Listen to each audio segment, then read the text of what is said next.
I'm bringing on our next guest so she can take a big I told you so bow, right? It's the world's first climate-related social reward scheme that came into being 2 weeks ago when the city of Copenhagen officially launched its new Copenpay system, right?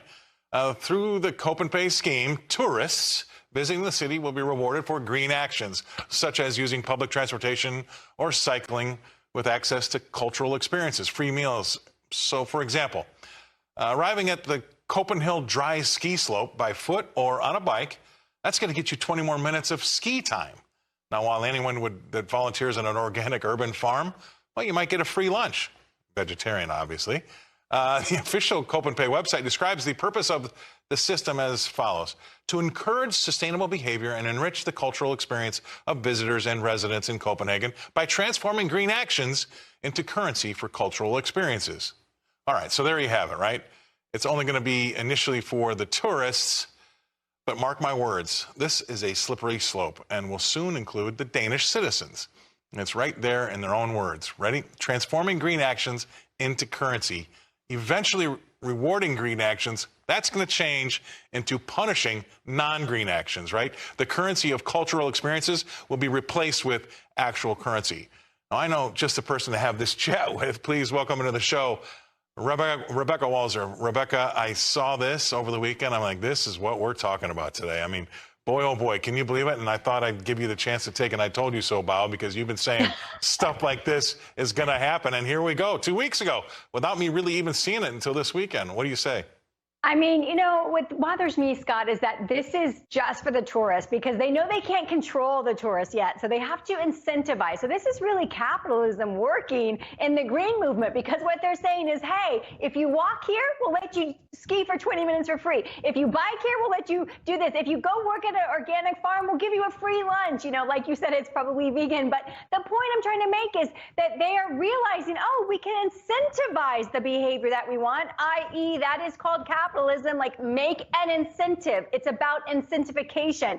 And instead, the green movement really knows how to use a stick and how to prescribe people's behavior into a box. And that is what is going to come. So right now it's optional. Of course, it has to be optional for tourists because they don't live there. But they're trying to get people used to, and this is just social conditioning 101, get people used to walking, people used to biking, get used to the bike lanes, get used to the less car lanes.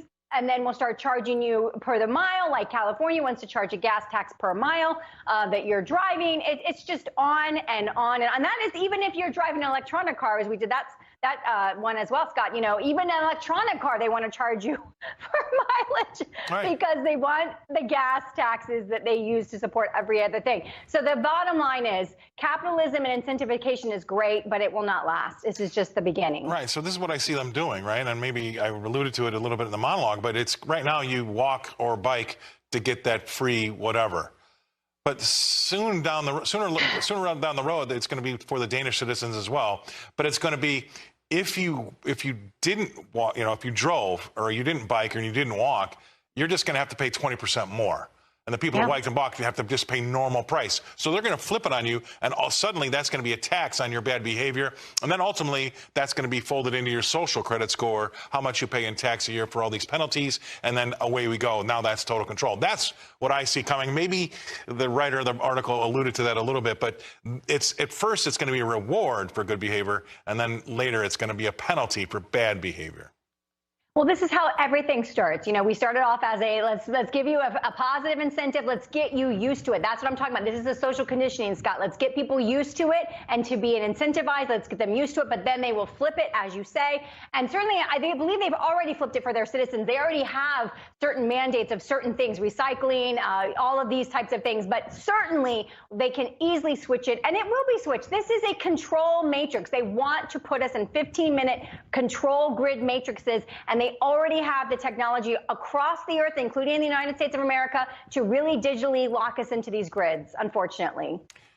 Right. And so this stick or taxes or, you know, rebates or refunds like we do with electric vehicles, all of these things beat you up and try to change your behavior. I've always said that when you see the government give these refunds or rebates for electric vehicles, you know, in some of the neighborhoods I used to know in Chicago, you know, when they give you cash to change your behavior, whether it be better for the environment or social behavior.